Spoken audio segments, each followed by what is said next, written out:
रागादिरोगान् सतितान् शक्तान् अशेषकाय कृष्टान् शेषान् उत्सुख्यमोहारतितान् च गान योग पूर्ववैद्याय नमोस्तु तस्मै. नमस्कार, मी वैद्य विनोद वसंत गिर. आज अनिरायांच्या वाचनचक्रामध्ये चालू असणाऱ्या गृहिणी चिकित्सा अध्याय या अध्यायामधले सूत्र क्रमांक 87 ते सूत्र क्रमांक 97 इथपर्यंत आपण असलेल्या सूत्रांचं विश्लेषण बघणार आहोत. सर्वप्रथम पाठीमागच्या लेक्चरमध्ये वैद्य प्राची यांनी जे आपल्याला सूत्र घेतली त्याच्यामध्ये गृहिणीचं सामान्य चिकित्सा सूत्र आणि त्याच्यानंतर त्याच्यामधल्या अवस्था आणि त्या अवस्थांमध्ये सुद्धा पुढे जाऊन वातज अवस्थेमधल्या द्रव्यांचा विचार, वातज अवस्थेमध्ये वापरण्यात येणाऱ्या घृतकल्पना यांचा विचार आणि ते घृतकल्पना का तिथे वापरावी या सगळ्या गोष्टी आपण पाहिल्या. तर पुढे आपण बघूया की कुठल्या वातज गृहिणीमध्येच पुढे आलेल्या ह्या घृतकल्पना काय आहेत ते बघूया. त्याच्यामध्ये सूत्र क्रमांक 87 त्रिउष्ण त्रिफला कल्के बिल्वमात्रे गुडात फले सर्विशो अष्टफलम पक्त्वा मात्रां मंदा नर पिबे इति त्रिउष्णाद्य घृतम. आता इथे दशमूलाद्य घृत सांगितल्यानंतर पुढचं जे घृत कल्पना आलेली आहे ती आहे त्रिउष्णाद्य घृत. त्रिउषण म्हणजे त्रिकटू. तर इथे ते काय म्हणतात, त्रिउषण त्रिफला कल्के म्हणजे त्रिउषण त्रिकटू जे आहेत ते त्रिफला यांचा कल्क हा बिल्वमात्रे गुडात फले यांची मात्रा किती घ्यायची आहे तर बिल्वमात्रा म्हणजे 4 तोळे. आणि पुढे म्हटले गुडात फले गुड घ्यायचा आहे, गुळ घ्यायचा आहे, तो 1 पल घ्यायचा आहे. हे घेतल्यानंतर पुढे ते म्हणतात सर्पिशो अष्टफलम पक्त्वा मात्रां मंदा नर पिबेत म्हणजे त्रिउषण घेतलं, त्रिफला घेतलं, गुड घेतला आणि त्याच्यानंतर अष्टफल म्हणजे 8 पल सर्पिशो म्हणजे घृत घ्यायचं आहे आणि या सगळ्यांचा पाक करायचा आहे आणि सिद्ध होईपर्यंत म्हणजे घृतसिद्ध लक्षण दिसेपर्यंत ते सिद्ध करून घृत तयार करायचं आहे. आणि ते घृत पुढे ते वातज गृहिणीमध्ये असणाऱ्या मंदानर म्हणजे अग्निमांद्य या अवस्थेत घ्यायला सांगितलेलं आहे. म्हणजे इथे वातज गृहिणी असं सांगितलेलं असताना किंवा वातज गृहिणीमध्ये आलेला घृतकल्पना असून त्याच्यामध्ये असणारं अग्निमांद्य हे इथे आपल्याला विशेष लक्षात घेण्यासारखं घ्यायची गोष्ट आहे. ते आपण असाही विचार करू शकतो की आमाच्या पाचनानंतर जी काही अवस्था आलेली आहे किंवा आमाच्या पाचनानंतर जी काही अग्नीची अवस्था आहे तशा अग्नीच्या अवस्थेमध्ये म्हणजे मांद्य अशा अवस्थेमध्ये अग्निबलाचा विचार करून आपल्याला या घृताची योजना त्या रुग्णामध्ये आपल्याला करायची आहे. टीका बघूया. बिल्वमात्रे इति पलमाने कल्के. इथे बिल्वमात्रा म्हणजे 1 पल कल्क असा इथे अर्थ होतो. पुढे अष्टफल मानम एव अत्र सर्पिही. इथे घृत किती घ्यायचं आहे तर अष्टफल मान म्हणजे 8 पल त्याचं प्रमाण असलं पाहिजे. पक्तव्य म्हणजे त्याचा सिद्ध पाक करणं किंवा ते घृत सिद्ध करणं. महर्षी वचनेनं फलदायित्वात म्हणजे इथे जे काही घृत सांगितलेलं आहे ते महर्षींनी सांगितलं आहे याचा अर्थ ते फलदायित्वात म्हणजे महर्षींनी फलदायित्व त्याचं सांगितलं आहे त्याच्यामध्ये तशा प्रकारचं फळ देणारं ठरू असतंच असा इथे त्याचा अर्थ आपण घेऊ शकतो. म्हणजे इथे आता यांचं असं सांगण्यामागचं कारण काय असू शकतं की महर्षींनी सांगितलं आहे म्हणून ते फलदायी असू शकतं.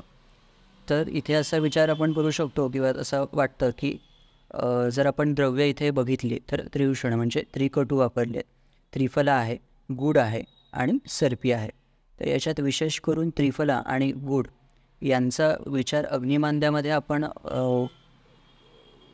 कितपत करणं किंवा त्यांचा अग्निमांद्यावर असणारा कार्यकार्यत्व हे त्रिवृषणापेक्षा नक्कीच कमी आहे. तर इथे महत्त्वाचं कार्य करणारे द्रव्य आहेत ते त्रिकटू. जर म्हणून एवढं हे असूनही ते घृत अग्निमांद्य या अवस्थेमध्ये नक्कीच काम करतं असं महर्षींना म्हणायचं आहे. म्हणून ते टीकेमध्ये असं विश्लेषण आलेलं आहे. पुढे बघूया.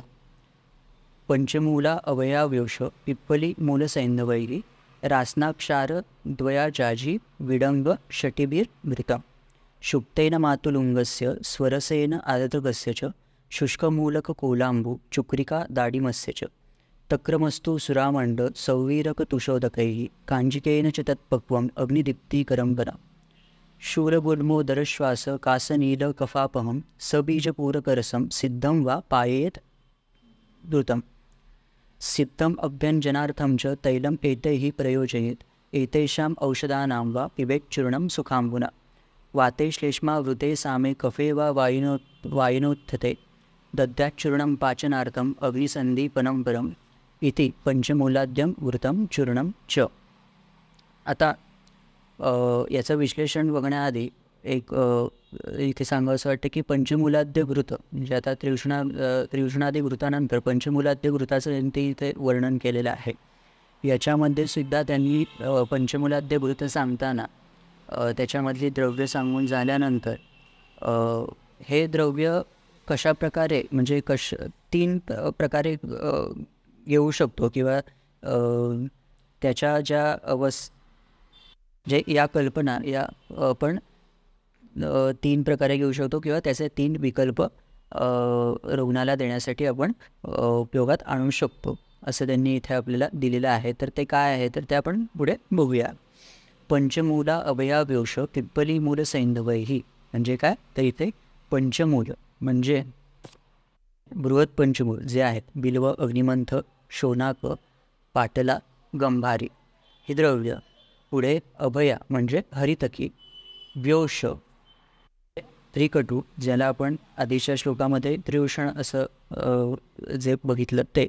नंतर पिप्पली मूल सैंधव पुढे सांगितले त्यांनी रासना शार द्वय अजाजी विडंग षटिभिर वृतम. इथे आता शारद्वय हे सज्जिक क्षार आणि यवक क्षार इथे ही द्रव्ये घ्यायची आहेत. पुढे अजाजी म्हणजे जीरक विडंग षटी म्हणजे कचोरा आणि आणि आणि घृत. तर एकंदरीत ही सगळी वर जी द्रव्ये सांगितलेली आहेत ती द्रव्य घेऊन ती घृतामध्ये सिद्ध करायची आहेत आणि ते सिद्ध घृत हे पुढे रुग्णामध्ये आपल्याला वापरायचं आहे. पण इथे आपल्याला आता ही जी द्रव्ये सांगितली त्यांचा कल्क वापरायचा आणि तो मग घृतामध्ये सिद्ध करून ते घृत रुग्णाला द्यायचं आहे. पण ते कसं द्यायचं आहे किंवा त्याच्याबरोबर अनुपान काय असू शकेल किंवा त्याला कुठल्या भावना असतील या सगळ्या पुढे त्यांनी इथे. आता ही 88व्या श्लोकात आपण कल्कद्रव्य बघितली आणि आता द्रवद्रव्य काय आहेत या घृतामध्ये ती आपण आता बघूया. त्याच्यात म्हटलं आहे शुक्तेन मातुलुंगस्य स्वरसेन आर्द्रकस्य च म्हणजे शुक्त म्हणजे कांजी मातुलुंग स्वरस आर्द्रक स्वरस म्हणजे आल्याचा रस. पुढे शुष्क मूलक सुखा मुळा कोलांबू कोलांबू म्हणजे इथे बदरक्वात म्हणजे बोराचा क्वात काडा चुक्रिका दाडिमस्यच आणि दाडिम स्वरस ही द्रव्य सांगितलेत. पुढे अजून त्यांनी सांगितलेत ती तक्रम मस्तू सुरा मंड सौवीरक तुषोदकैः म्हणजे तक्रकल्पना मस्तू सुरा मंड सुरामंड सौवीरक तुषोदक आणि कांजी या द्रवकल्पना वापरून ते घृत सिद्ध करून ते पुढे त्यांनी रुग्णामध्ये द्यायला सांगितले. आणि ते पुढे असं म्हणतात की कांजिकेन च तत् पक्वम अग्निदीप्ती करम परम म्हणजे हे अग्निदीप्तिकरम परम आहे. म्हणजे अग्निदीप्ती किंवा अग्निमांद्य असणाऱ्या अवस्थेमध्ये अग्नीला संदुक्षण करणं अग्नीचं संदुक्षण करणं आणि अग्नीचं दीपन करणं याच्यामध्ये श्रेष्ठ असं वृत्त आहे. त्यामुळे गृहिणीच्या रुग्णामध्ये, विशेष करून वातज गृहिणी असेल तर अशा रुग्णांमध्ये या वृत्ताचा प्रामुख्याने विचार करायला आपल्याला हरकत नाही. पुढे त्यांनी त्याची फलश्रुती सांगितलेली आहे. ती फलश्रुती आपण बघूया. त्याच्यामध्ये त्यांनी असं सांगितलं आहे की शूल गुल्म उदर श्वासकास अनिल कफापहम सबीजपूरकरसम सिद्धम वा पाह्येत द्रुतम. त्या अवस्था काय सांगितल्या आहेत तर शूल, गुल्म, उदर, श्वास, कास, अनिल, कफापहम म्हणजे वात आणि कफच्या ज्या अवस्था असतील त्यांच्यावर याचा चांगला उपयोग होतो. पुढे जे मी तुम्हाला ह्या श्लोकाच्या सुरुवातीला जे म्हटले की हे विकल्प आपल्याला जे सांगितले त्यापैकी पुढच्या श्लोकामध्ये त्यांनी एक विकल्प जो सांगितला आहे, दुसरा विकल्प सांगितला आहे तो असा की सबीजपूरकरसम सिद्धम वा पाह्येत वृत्तम. म्हणजे आपण जे वर पंचमूलादी कल्कद्रव्य पाहिले त्या कल्कद्रव्यांसोबत कल्कद्रव्यांना सबीजपूरक रस म्हणजे निंबूस्वरस यासोबत सिद्ध करून तयार केलेलं घृत आपण रुग्णामध्ये वापरू शकतो. पुढे म्हटलंय सिद्धम अभ्यंजनार्थमच तैलम एतैही प्रयोजयेत.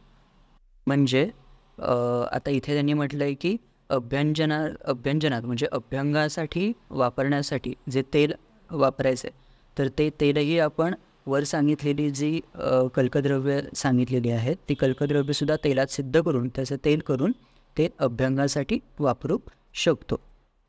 पुढे एतेषाम औषधानां वा पिबेत चूर्णम सुखांबुना.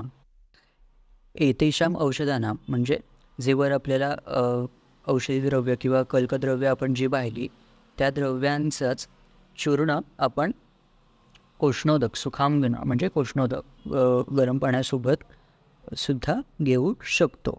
म्हणजे इथे आता घृतकल्पनेनंतर त्यांनी चूर्णकल्पना इथे कशी महत्त्वाची ठरते गृहिणीमध्ये हे इथे सांगितलेलं आहे. चूर्णकल्पनेचं महत्त्वसुद्धा गृहिणी रोगामध्ये किती आहे हे आपल्याला इथे दिसून येऊ शकतं किंवा येतं. पुढे वाते श्लेष्मावृते सामे कफे वा वायुनोत्थते दद्याचूर्णम पाचनार्थम अग्निसंदीपनम परम. हे चूर्ण कुठल्या अवस्थेत म्हणजे कोणत्या अवस्थेमध्ये द्यायचं आहे तर ते त्यांनी इथे दिलं आहे की वाते श्लेष्मावृते सामे म्हणजे कफावृत सामवात अशी अवस्था असेल तर चूर्ण द्या, किंवा सामकफ आणि दुष्टवात अशी अवस्था असेल तर तुम्ही किंवा आपण इथे चूर्णाचा विचार करू शकतो. तो कसा तर पाचनार्थ आणि अग्निदीपनार्थ या दोन्ही अंगांनी आपण त्याचा विचार करू शकतो. पंचमूलाद्यम घृतम चूर्णम च. पुढे टीका बघूया. पंचमूलाद्य शुक्तादि त्रयोदश द्रवाणां प्रत्येकम स्नेह समत्वम.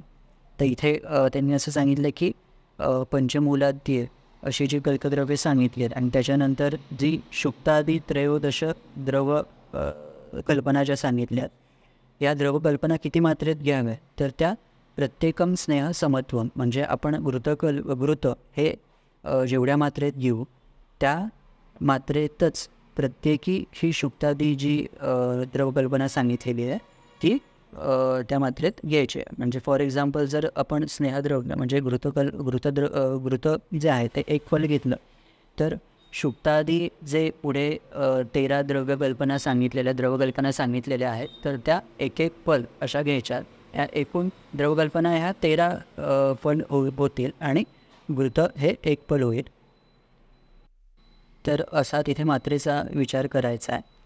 पुढे सबीजपूरक रसम इति अत्र अपि पंचमूलादीनि कल्कत्वेन इच्छन्ति किंवा पूर्वम एव घृतम बीजपूर रससंयुक्तम पेयम इति अर्थः. आता इथे त्यांनी विकल्पांबद्दल सांगितलेलं आहे की ते म्हणतात की सबीजपूरक रसम इति अत्र अपि पंचमूलादीनि कल्कत्वेन इच्छन्ति. म्हणजे आपण जे पंचमूलादी कल्कद्रव्य बघितले, त्या कल्कद्रव्यांसोबत सबीजपूरक म्हणजे निंबू स्वरस यांना सिद्ध करून तयार केलेलं जे घृत आहे ते इथे आपण रुग्णाला देऊ शकतो. किंवा पूर्वम एव घृतम म्हणजे पूर्व म्हणजे जे सांगितलेलं घृत आहे ते ज्याच्यामध्ये कल्कद्रव्य आहेत आणि शुक्तादी 13 जी द्रव्य सांगितलेली आहेत ती आणि त्यातून सिद्ध केलेलं जे घृत आहे ते घृत आपण बीजपूरक रससंयुक्तम निंबू स्वरसासोबत म्हणजे निंबू स्वरस ॲज अ अनुपान म्हणून ते घृत घेऊ शकतो. पुढे तैलम इत्यादौ एतैः पंचमूलादिभिः सिद्धम तैलम अभ्यंगार्थम योज्य म्हणजे जे मी वर आता सांगितलं ते त्याप्रमाणेच की तैलम एतैः प्रयोजयत म्हणजेच याच पंचमूलादी कल्कद्रव्यांना तेलामध्ये सिद्ध करून त्यांचं तेल करून ते अभ्यंगासाठी वापरू शकतो. तथा एतेषाम एव कल्कोक्तानां पंचमूलादीनां चूर्णं सुखांबूनां पेयम्. पुढे इथे तर म्हटलं आहे की एतेषाम एव कल्कोक्तानां जी कल्कद्रव्य वर सांगितलेली आहेत पंचमूलादी त्यांचं चूर्ण हे आपण सुखांबुना उष्णोदकासोबत ग्रहणीच्या वाताच्या अवस्थेमध्ये अग्निमांद्य अवस्थेमध्ये वापरू शकतो. पुढे चूर्ण विषयम आह वाते इत्यादी. इथे पुढे चूर्ण जी कल्पना आपण वापरायला सांगितलेली आहे ती कोणत्या अवस्थांमध्ये वापरायची तर वाते इत्यादी. ते पुढे जे काही सांगितले वाते श्लेष्मावृते सामे कफे व वायुनोत्थते दद्यात चूर्णम पाचनार्थम अग्निसंदीपनम पदम. हे आता पुढे त्यांनी परत दिलं आहे की वातश्लेष्मावृते ग्रहणी गदे तथा सामे ग्रहणी गदे. इथे चूर्णाचा आपण 2 अवस्थांमध्ये विचार करू शकतो. तर त्या 2 अवस्था म्हणजे वात श्लेष्मावृत ग्रहणी रोग म्हणजे वात आणि कफावृत असा ग्रहणी दोष आणि दुसरं म्हणजे साम ग्रहणी दोष विचार.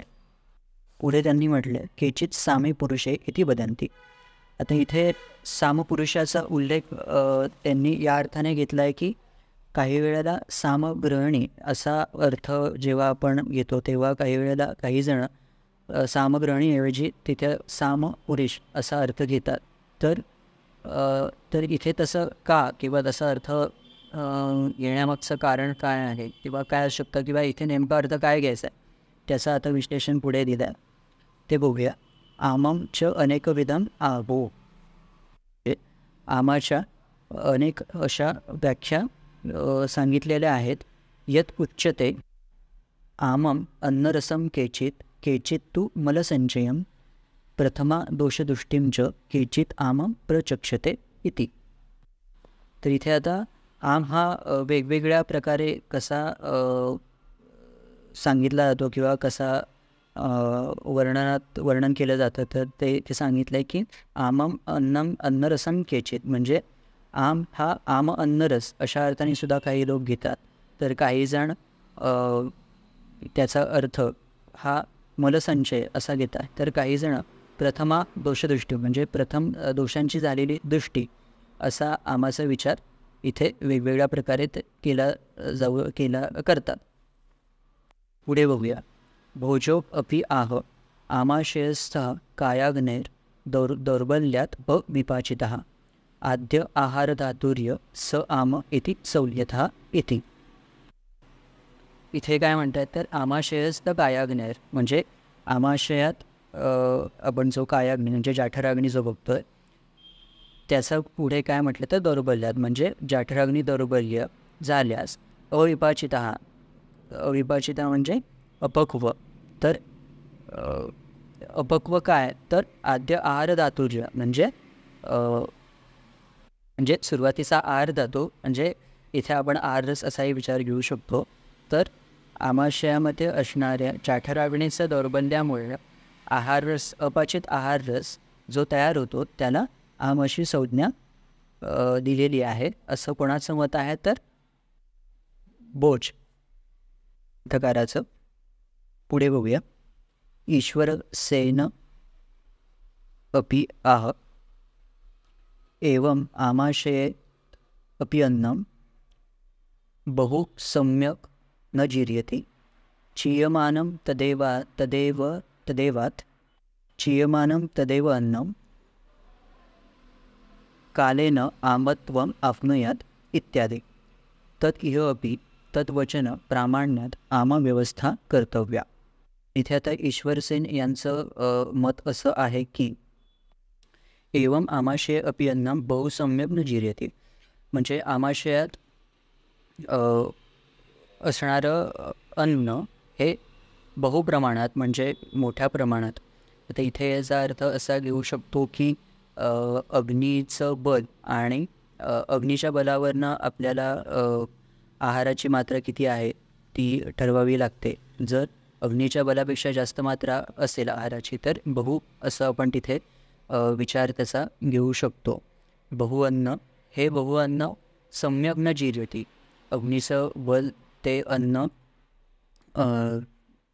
प्रॉपर किंवा सम्यक असं त्याचं पाचन करू शकत नाही.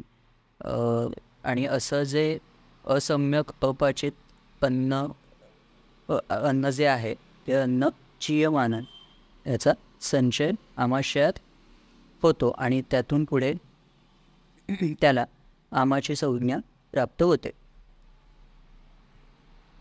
इथे एक अर्थ आमाचा आपण घेऊ शकतो.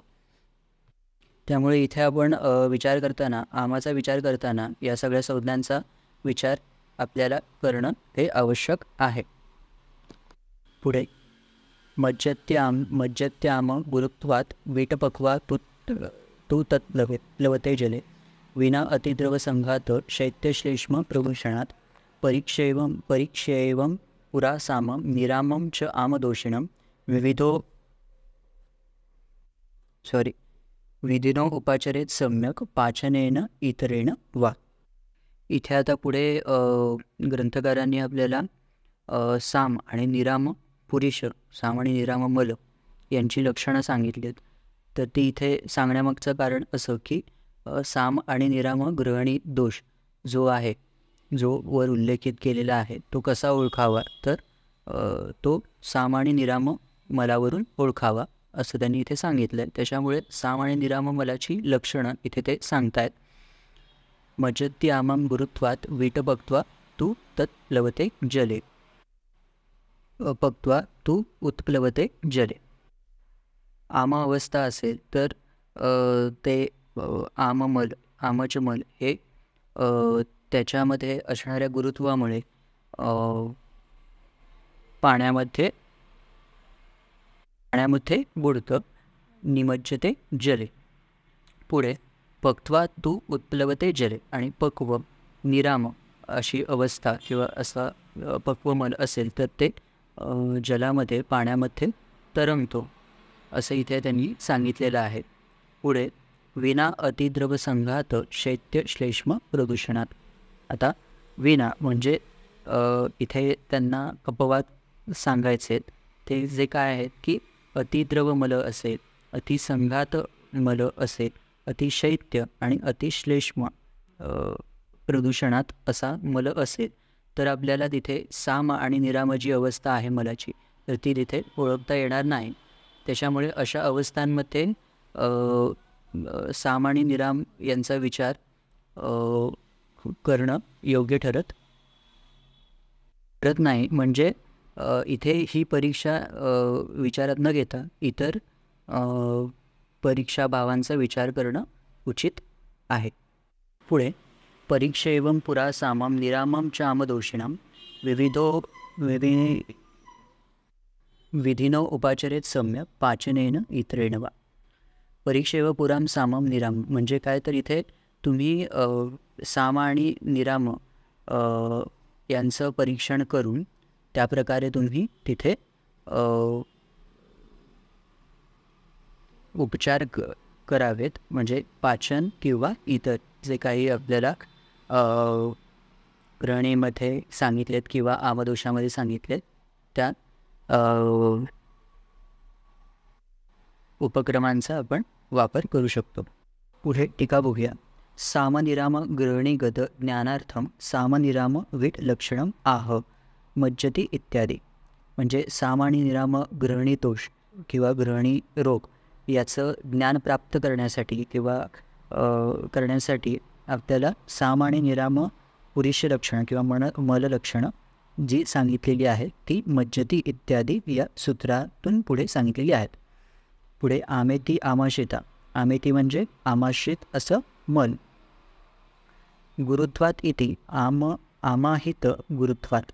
आता इथं गुरुत्वात म्हणजे काय तर आमाहित गुरुत्वात म्हणजे आमाहित आमासकट असल्यामुळे त्याला गुरुत्व प्राप्त होतं. आणि पक्वेती निरामहा. आणि पक्व म्हणजे निराममल.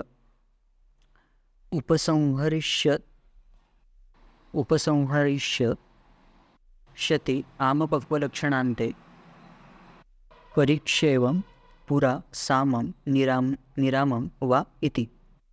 तर इथे पक्व म्हणजे निराम असा अर्थ का घ्यावा तर त्यांनी इथे सांगितलं की त्यांनी वर तसा उपसंहारच केलेला आहे की परीक्षेवं पुरा सामं निरामं च आमदोषेयम. असं सांगताना सामानंतर निराम सांगितलेलं आहे म्हणून पक्व म्हणजे निराम असं त्यांना इथे सांगायचं आहे. द्वयोरपि आमपक्व लक्षणयोर अपवादम आह विना अति द्रवे इत्यादी. वर जे त्यांनी सांगितले की आम आणि पक्व असे जे मलांची वैशिष्ट्ये सांगितली आहेत त्याच्यामध्ये अपवाद काय असू शकतात तर विना अति द्रव इत्यादी या सूत्रातून त्यांनी ती सांगितलेली आहे ते आपण बघितले. अतिद्रव, अतिसंघात, अतिशैत्य, अतिश्लेष्म प्रदूषणात या 4 अपवाद त्यांनी इथे सांगितलेले आहेत. असं त्यांनी इथे का सांगितलं तर पुढे ते सांगतायत अतिद्रवत्वात आम अपिप्लवते. म्हणजे अतिद्रव असणारा जो मल आहे तो आमज असूनही पाण्यावर तरंगू शकतो. अतिसंहता तू पक्व अपि अतिसंघात एव मंचते. म्हणजे अतिसंघात असणारा असा पक्वमलसुद्धा पाण्यामध्ये बुडू शकतो.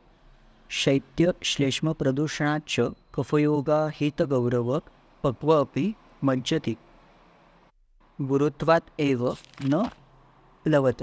जे इथे शैत्य आणि श्लेष्म प्रदूषणाचे म्हणजे जो मल आहे तो कफ दोषासकट असल्यामुळे तो पक्व असूनसुद्धा पाण्यामध्ये बुडू शकतो.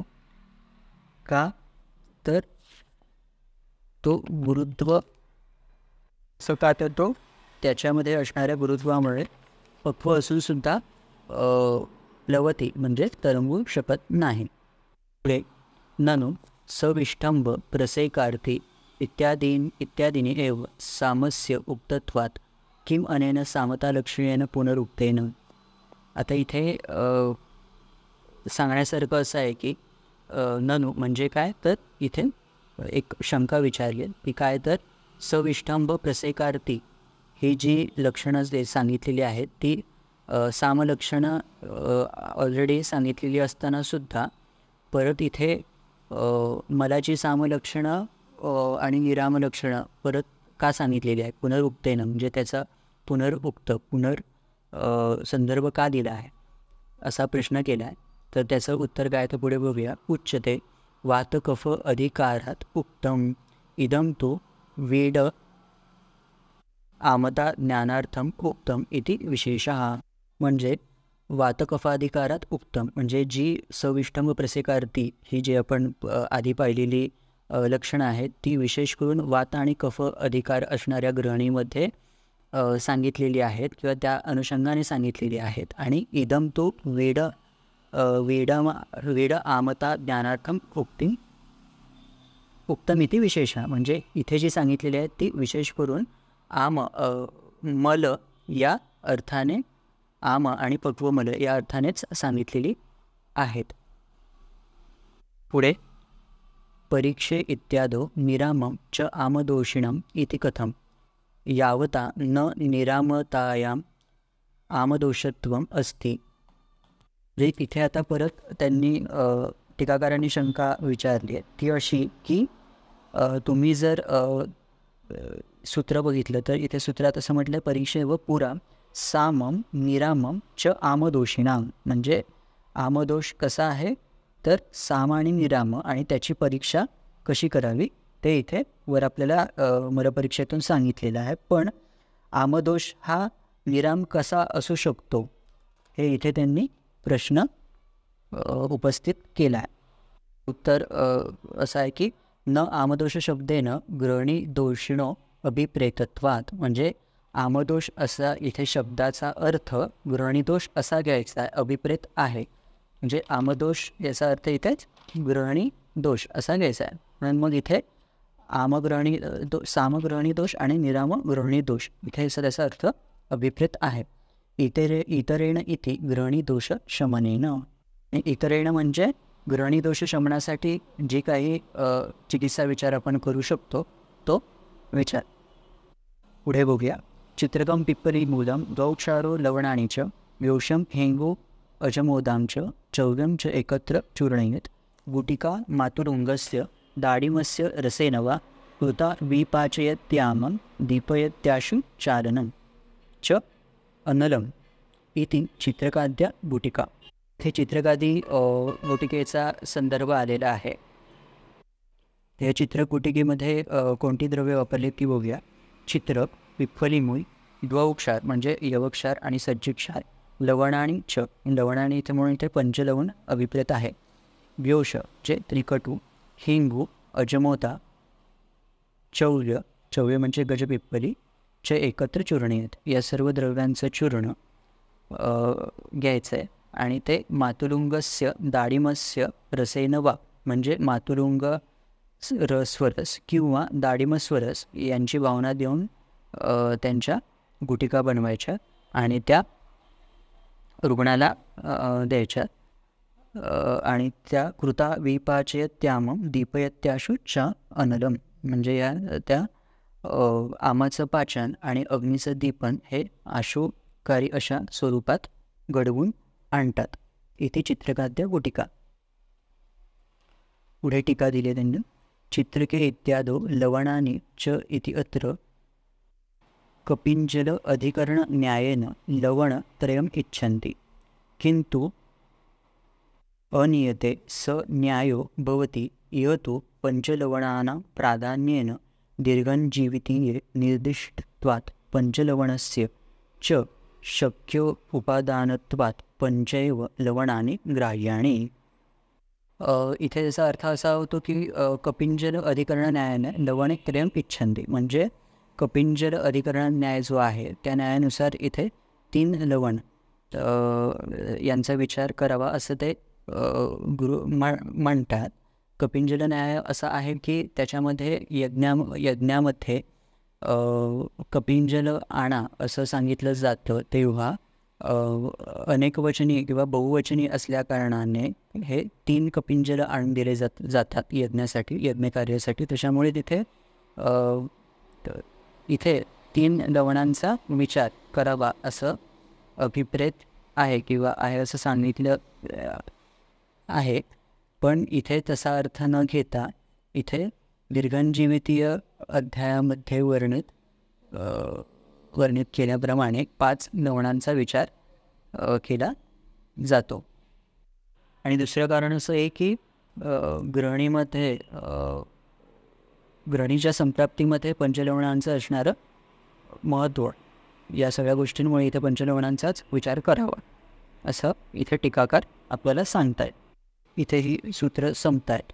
जाता जाता काही गोष्टी नमूद करतो की ग्रहणीचा म्हणजे आज आपण जे काही बघितलं तर वातज ग्रहणीमध्ये वृत्तकल्पनेचा विचार आणि त्यासोबतच चूर्णांचा, विशेष करून चूर्णांचा विचार ते हा महत्त्वाचा आहे. आणि त्याच्यानंतर ग्रहणी या व्याधीमध्ये विचार करताना कोणत्या कोणत्या गोष्टींचा इथे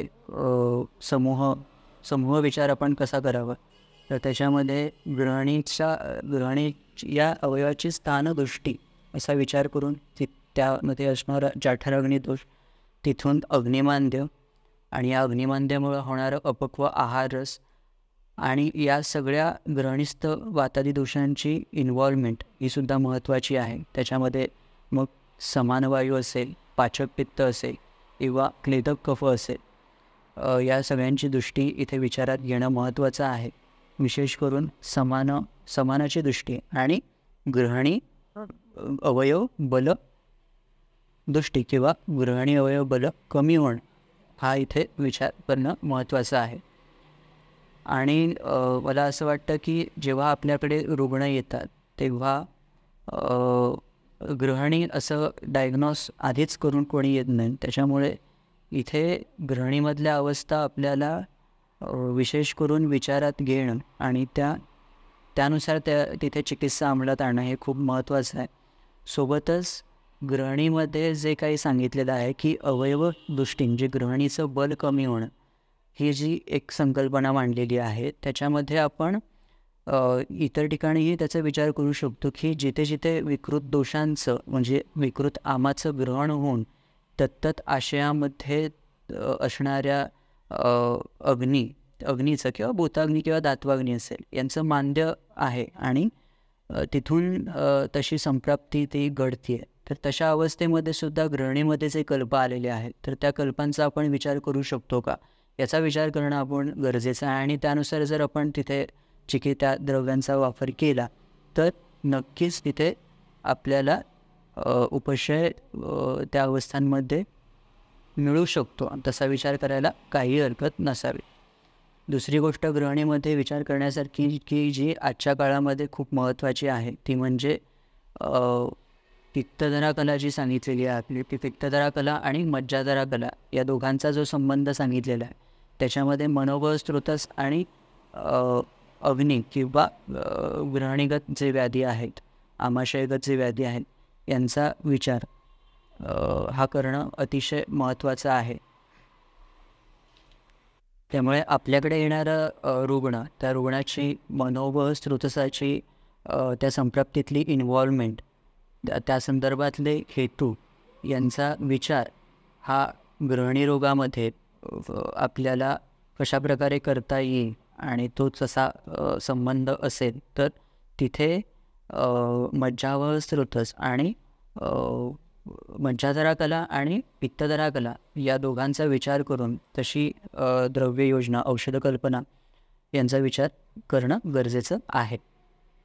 दुसरी गोष्ट सांगायची म्हणजे आपण आता हे जे घृतकल्पना, चूर्ण आणि गुटी कल्पना जी बघितली त्याच्यामध्ये जी काही आपण द्रव्य बघितली ती द्रव्य जर आपण पाहिली तर तिथे त्याच्यामुळे होणारी अग्निदीपन याची प्रचिती आपल्याला डायरेक्टली दिसून येते. पण याचासुद्धा विचार केला पाहिजे की रुग्णाचं वय, रुग्णाची प्रकृती, रुग्णाचं अग्निबल आणि त्या वेळी असणारा काल किंवा या सगळ्यांचा विचार करूनच आपल्याला त्या द्रव्याचा, त्या कल्पाचा किंवा त्या घृतकल्पनेचा विचार करायचा आहे, त्याची मात्रा ठरवायची आहे आणि मगच ते रुग्णाला द्यायचं आहे. तर अशा प्रकारे या सगळ्या गोष्टींचा विचार करूनच द्रव्य कल्पना योजाव्यात किंवा त्यांची योजना करावी असं मला वाटतं. तर आपण आज इथे थांबूया. धन्यवाद.